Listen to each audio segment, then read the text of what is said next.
Assalamualaikum warahmatullahi wabarakatuh. Selamat pagi anak-anak. Salam sejahtera bagi kita semuanya. Semoga kalian diberikan kesehatan ya. Nah, hari ini kita akan belajar tentang subtema 2 yang berjudul Pertumbuhan dan Perkembangan Manusia. Mari anak-anak kita simak materinya. Menunjukkan kompetensi dasar apa yang harus kita capai, yaitu matematika KD 3.1 menjelaskan sifat-sifat operasi hitung pada bilangan caca. Dan yang kedua, bahasa Indonesia 3.4 mencermati kosakata dalam teks tentang konsep ciri-ciri kebutuhan makanan dan tempat hidup, pertumbuhan dan perkembangan makhluk hidup.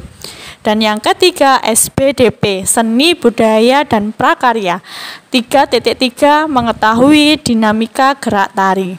Baik anak-anak, kita langsung saja ke materi selanjutnya.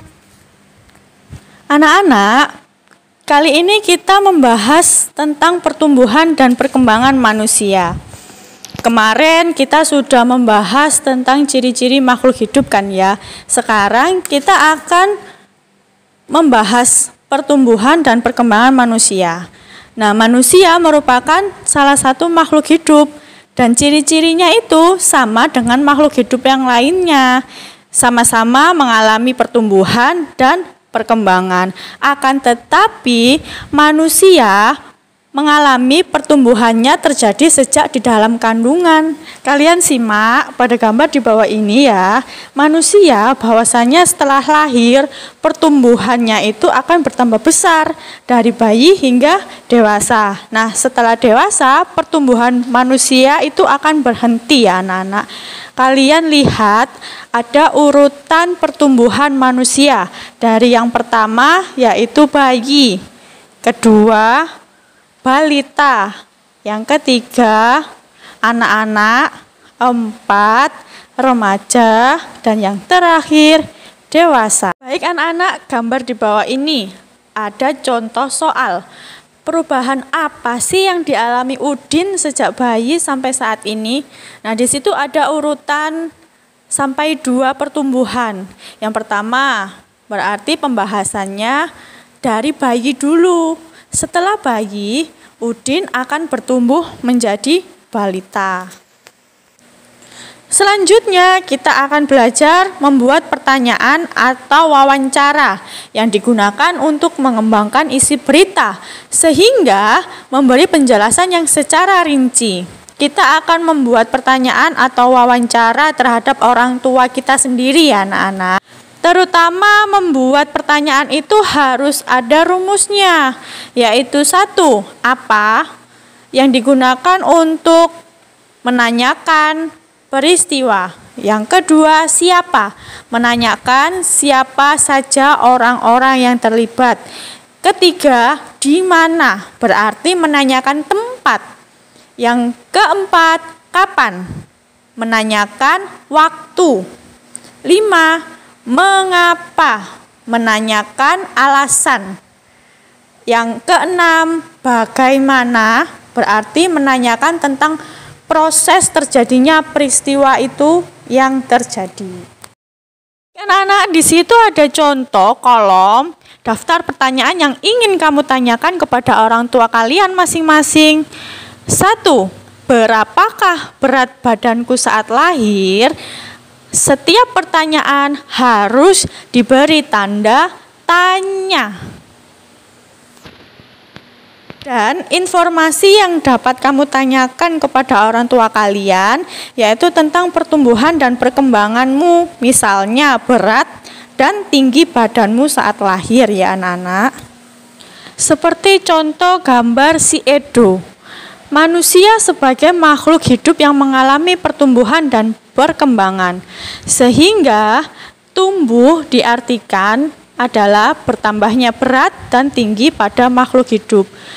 Nah, maka dari itu pertumbuhan akan bertambah dan sehingga kekuatan manusia juga mengalami perkembangan. Contohnya seperti yang kalian lihat di gambar itu, bahwa Edo saat masih kecil kesulitan untuk memegang botol susu. Akan tetapi setelah tumbuh besar, Edo bertambah besar dan kekuatan Edo dengan mudah dapat memegang tempat minum yang lebih berat dari botol susu. Nah, anak-anak, kesimpulannya bahwa perkembangan manusia akan berubah sesuai dengan kekuatan masing-masing. Kita akan belajar membedakan antara gerakan kuat dan lemah pada tangan. Pada gambar tersebut, ada seseorang yang sedang mendorong meja. Nah, berarti kekuatan yang dia peroleh yaitu harus dengan gerakan yang kuat ya anak-anak. Dan contoh yang kedua, pada gambar tersebut ada seseorang yang sedang memegang kapas. Nah, memegang kapas itu termasuk gerakan yang sangat lemah. Nah, anak-anak kalian bisa mempraktekkan ya contoh gerakan kuat dan lemah tangan pada saat menari. Nah, ini gerakan yang pertama yang dinamakan mengangkat tangan kanan lalu tangan kiri. Angkat tangan dengan kuat seperti sedang mengangkat beban ya. Gerakan kedua itu adalah turunkan kedua tangan secara perlahan, jadi sambil menggerakkan jari-jari tangan menirukan air hujan yang turun.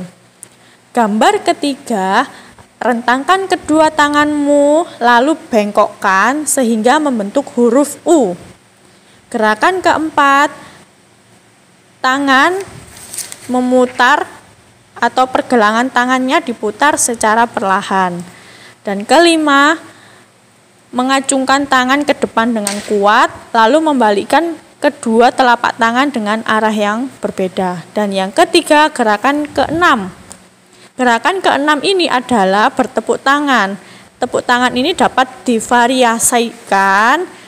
Gerakan yang lemah bisa saja dengan gerakan yang kuat anak-anak. Kesimpulannya, badan kita ini mengalami pertumbuhan anak-anak, kemampuan kita pun juga mengalami perkembangan. Nah, pada kelas 2 kalian baru belajar nama dan lambang bilangan kan? Nah, sekarang kita kembangkan. Kita akan belajar menjadi bilangan ratusan hingga ribuan. Kita akan belajar menggunakan teknik menyimpan untuk pembelajaran penjumlahan. Kita perhatikan contoh di bawah ini, penjumlahan dengan cara teknik menyimpan. Nah, caranya yaitu kalian susun ke bawah dan nilai tempatnya itu harus sama anak-anak ya. Pertama nilai tempatnya ribuan, kedua ratusan, ketiga puluhan, dan yang terakhir satuan. Itu susunannya harus lurus ya anak-anak. Misal ada soal 1200 ditambah 2900. Yang dikerjakan adalah yang paling belakang terlebih dahulu. Kita mulai mengerjakannya mulai dari belakang ya. 0 ditambah 0 hasilnya 0. Maju ke depan, 0 ditambah 0 hasilnya 0. Dan ada 2 ditambah 9 hasilnya 11. Tapi tidak ditulis 11, ditulis angka yang belakang, ditulis 1. Nah, 1 yang angka depan disimpan taruh di atas angka yang depan ya. Berarti 1 ditambah 1, 2. 2 ditambah 2 hasilnya 4.